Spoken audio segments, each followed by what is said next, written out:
प्रिय छात्रों, वर्णी हिंदी क्लासेज यूट्यूब चैनल पर आपका स्वागत है। प्रिय छात्रों, गोस्वामी तुलसीदास जी द्वारा विरचित काव्य ग्रंथ गीतावली से 3 पद आपके पाठ्यक्रम में सम्मिलित हैं, जिसके प्रथम और द्वितीय पद की व्याख्या इसके पार्ट 1 और पार्ट 2 के अंतर्गत आपको बताई जा चुकी है। यदि आपने उसे न देखा हो तो चैनल के प्लेलिस्ट पर जाकर कक्षा 11 के प्लेलिस्ट पर आप लोग उसे देख सकते हैं और समझ सकते हैं। इस पार्ट 3 के अंतर्गत हम गीतावली के तीसरे पद की व्याख्या आपको पढ़ाएंगे। यह पद भी परीक्षा की दृष्टि से बहुत ही इम्पॉर्टेंट है, इसलिए पूरे पद की व्याख्या आप ध्यान से पढ़िएगा और इसके अर्थ को, व्याख्या को सीखने का प्रयास कीजिएगा, जिससे आने वाली परीक्षा में आप इसका अच्छा उत्तर दे सकें।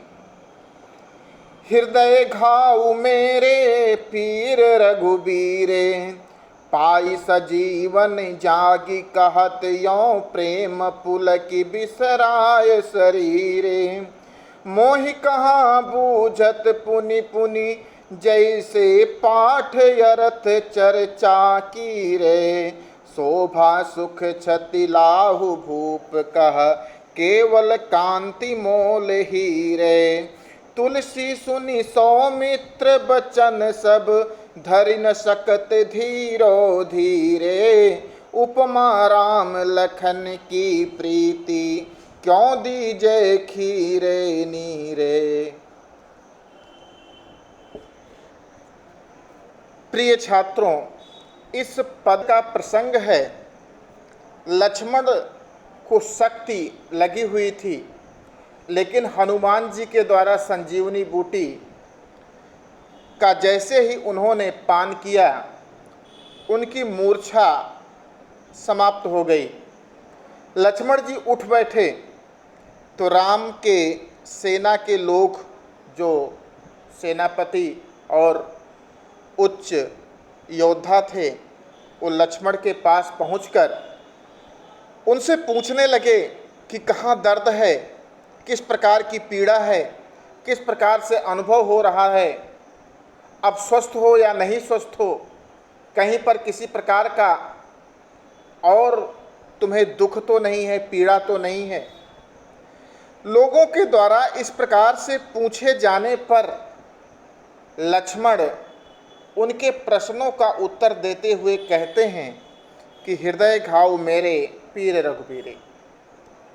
आप इसका संदर्भ पहले लिखोगे कि प्रस्तुत पद हमारी पाठ्य पुस्तक में संग्रहित महाकवि गोस्वामी तुलसीदास जी द्वारा विरचित काव्य ग्रंथ गीतावली के गीतावली शीर्षक काव्यांश से लिया गया है। लक्ष्मण लोगों के द्वारा इस प्रकार से पूछे जाने पर उनके प्रश्नों का उत्तर देते हुए कहते हैं कि हृदय घाव मेरे पीर रघुबीरे। मेरे हृदय में घाव तो अवश्य था, मुझे शक्ति मेरे हृदय में अवश्य लगी थी, मेरे हृदय में घाव तो अवश्य था, लेकिन उसकी पीड़ा मूर्छित होने के कारण उस पीड़ा का अनुभव मुझे नहीं था। क्योंकि जो व्यक्ति मूर्छित होता है उसे किसी भी प्रकार की पीड़ा का अनुभव नहीं होता। पीड़ा का अनुभव तो उसे होता है जो उसका सगा होता है, संबंधी होता है, जो उसके पास उस समय उपस्थित होता है, उसे ही पीड़ा का अनुभव होता है।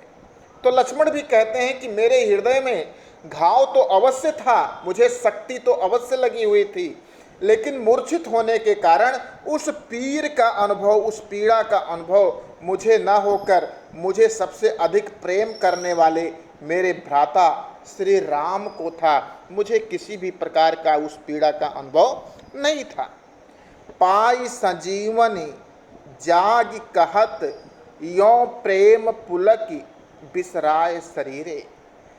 संजीवनी बूटी को प्राप्त करके जागी अर्थात अपनी मूर्छा को त्याग कर लोगों के द्वारा पूछे गए प्रश्नों का उत्तर देते हुए लक्ष्मण जी कहते हैं प्रेम पुलक, प्रेम से भरे हुए लक्ष्मण जी बिसराए शरीरे, शरीर की सुध बुध भूल कर।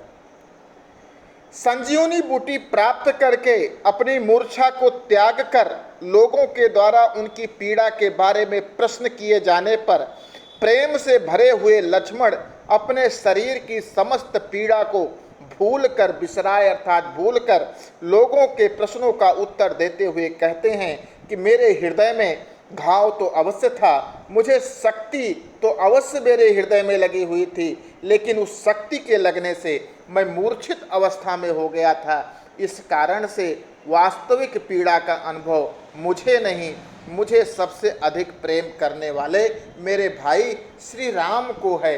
इसलिए पीड़ा कहाँ है, कैसे थी, इस प्रश्न को पूछने के लिए आप मेरे भ्राता श्री राम से ही इस प्रश्न को पूछें।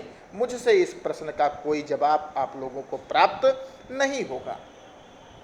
लक्ष्मण जी कहते हैं, मोहि कहाँ बूझत पुनि पुनि। आप लोग मुझसे इस प्रश्न का उत्तर पुनि पुनि बार बार क्यों पूछते हो कि आपको कहाँ दर्द था, किस प्रकार की पीड़ा थी। बूझत का अर्थात पूछते हो, मोहि कहाँ बूझत। आप मुझसे बार बार आप लोग ये प्रश्न का उत्तर क्यों पूछते हो कि कहाँ पीड़ा थी, कहाँ दर्द था। मैं उसी प्रकार से उस पीड़ा का कोई उत्तर नहीं दे सकता जैसे पाठ अर्थ चर्चा कीरे। कीर का अर्थ होता है तोता। जैसे तोता होता है, तोते को लोग सिखा देते हैं, मिट्ठू राम राम कहो, सीता राम कहो, राधे राधे कहो। तो तोता चूँकि उसमें बोलने का गुण होता है, मनुष्य की तरह बोलने के गुण से वो संपन्न होता है, इसलिए वो उसको रट लेता है, उसको सीख लेता है और वो सीताराम राधे श्याम कहता रहता है। लेकिन अगर किसी तोते को कोई श्लोक पाठ अर्थात कोई श्लोक रटा दिया जाए तो तोते को बार बार रटाने पर वह तोता श्लोक भी रट लेगा। लेकिन श्लोक रटाने के बाद आप उससे पूछो कि मिट्ठू आप इस श्लोक का अर्थ बताओ, तो वह तोता उस श्लोक के अर्थ को नहीं बता सकता। ठीक उसी प्रकार से जैसे पाठ अर्थ चर्चा कीरे, जैसे तोते को श्लोक रटा देने पर श्लोक तो रट लेता है, लेकिन उस श्लोक का अर्थ वो नहीं बता सकता क्योंकि उसे अर्थ के बारे में कुछ भी मालूम नहीं है। उसी प्रकार से आप लोग मुझसे बार बार कह रहे हो कि हे लक्ष्मण, तुम्हें शक्ति लगी थी, तुम्हारे हृदय में घाव था। आप लोगों के बताने से मैं अवश्य जान गया हूँ कि मुझे शक्ति लगी थी, मैं मूर्छित था, मेरे हृदय में घाव था, लेकिन उस घाव की पीड़ा कितनी थी मैं इसका कोई उत्तर नहीं दे सकता। इसका उत्तर तो मेरे भ्राता राम ही दे सकते हैं, क्योंकि वही मुझसे सबसे अधिक प्रेम करने वाले हैं। शोभा सुख छति लाहु भूप कहा केवल कांति मोल हीरे। जैसे भूप अर्थात राजा को किसी हीरे की, जो राजा हीरा को ग्रहण करता है, वो राजा ही उस हीरे की शोभा, उस हीरे का सुख, उस हीरे का क्षति अर्थात हानि और लाहु अर्थात लाभ बता सकता है। हीरे का मोल तो केवल उसकी कांति होती है, हीरे की चमक होती है। हीरे में और कुछ नहीं होता, हीरे की केवल चमक होती है। उसकी लाभ कितना है उस हीरे से, उससे हानि कितनी है, उससे सुख कितना प्राप्त हो रहा है, उससे शोभा कितनी हो रही है, उसे धारण करने वाला राजा ही उसको बता सकता है। उसी प्रकार से मुझे घाव था, केवल मैं जानता हूँ मुझे घाव था, लेकिन इस घाव की वास्तविक पीड़ा, वास्तविक क्षति लाभ सबका अनुभव तो मेरे भ्राता श्री राम ने किया, इसलिए इसका वास्तविक उत्तर वही दे सकते हैं। तुलसी सुनि सौमित्र बचन सब धरि न शकत धीरो धीरे। तुलसीदास जी कहते हैं, सौमित्र सुमित्रा के पुत्र लक्ष्मण के इस वचन को कहा जाता हुआ सुनकर वहाँ पर उपस्थित राम की सेना के सभी सेनापति या धैर्यशाली से धैर्यशाली व्यक्ति भी उस वचनों को सुनकर धैर्य धारण नहीं कर सकता था। उपमा राम लखन की सी प्रीति क्यों दीजे खीरे नीरे। तुलसीदास जी कहते हैं कि राम और लक्ष्मण के प्रीति की उपमा क्यों खीर और नीर, दूध और पानी से दी जाए, क्योंकि दूध और पानी को तो अलग अलग किया भी जा सकता है। अगर हंस जैसा बुद्धिमान प्राणी हो तो वो दूध और पानी को अलग अलग तो कर भी सकता है, लेकिन राम और लक्ष्मण के प्रेम को कभी भी अलग नहीं किया जा सकता, या राम और लक्ष्मण को एक दूसरे से कभी अलग नहीं किया जा सकता। इसलिए राम और लक्ष्मण के प्रेम की उपमा दूध और पानी से नहीं दी जा सकती। प्रिय छात्रों, इस प्रकार से ये गीतावली के तीसरे पद की संपूर्ण व्याख्या हुई। आप लोग इस पद को ध्यान से पढ़िएगा, इसके अर्थ को समझिएगा। परीक्षा की दृष्टि से ये बहुत ही इम्पॉर्टेंट पद है, इसलिए आप इसको एक बार या दो बार जब तक समझ ना आए इसको पढ़ के इसके अर्थ को समझिएगा। और आपको ये वीडियो कैसा लगा इस पर अपने कमेंट भी हमें अवश्य कीजिएगा। धन्यवाद।